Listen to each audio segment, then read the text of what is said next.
Pinocchio is hungry and looks for an egg to cook himself an omelet. But, to his surprise, the omelet flies out of the window. If the cricket's death scared Pinocchio at all, it was only for a very few moments. For, as night came on, a queer, empty feeling at the pit of his stomach reminded the marionette that he had eaten nothing as yet. A boy's appetite grows very fast, and in a few moments the queer, empty feeling had become hunger, and the hunger grew bigger and bigger, until soon he was as ravenous as a bear. Poor Pinocchio ran to the fireplace where the pot was boiling and stretched out his hand to take the cover off. But to his amazement, the pot was only painted. Think how he felt. His long nose became at least 2 inches longer. He ran about the room, dug in all the boxes and drawers, and even looked under the bed in search of a piece of bread, hard though it might be, or a cookie, or perhaps a bit of fish. A bone left by a dog would have tasted good to him. But he found nothing, and meanwhile his hunger grew and grew. The only relief poor Pinocchio had was to yawn. And he certainly did yawn. Such a big yawn that his mouth stretched out to the tips of his ears. Soon he became dizzy and faint. He wept and wailed to himself. The talking cricket was right. It was wrong of me to disobey father and to run away from home.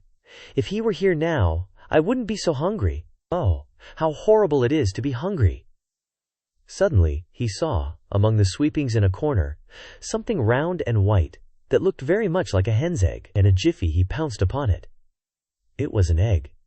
The marionette's joy knew no bounds.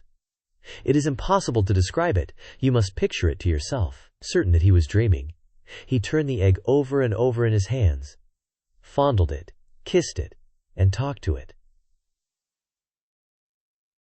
"And now, how shall I cook you?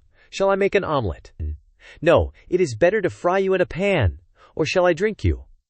No, the best way is to fry you in the pan. You will taste better." No sooner said than done. He placed a little pan over a foot warmer full of hot coals. In the pan, instead of oil or butter, he poured a little water. As soon as the water started to boil, tack!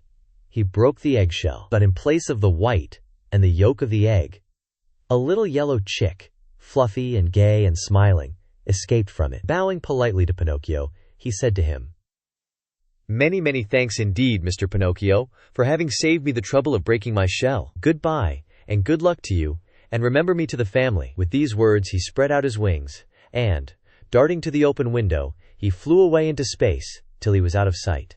The poor marionette stood, as if turned to stone, with wide eyes, open mouth, and the empty halves of the eggshell in his hands. When he came to himself, he began to cry and shriek at the top of his lungs, stamping his feet on the ground and wailing all the while.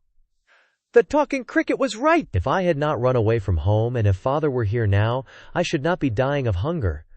Oh, how horrible it is to be hungry!" And as his stomach kept grumbling more than ever, and he had nothing to quiet it with, he thought of going out for a walk to the nearby village, in the hope of finding some charitable person who might give him a bit of bread.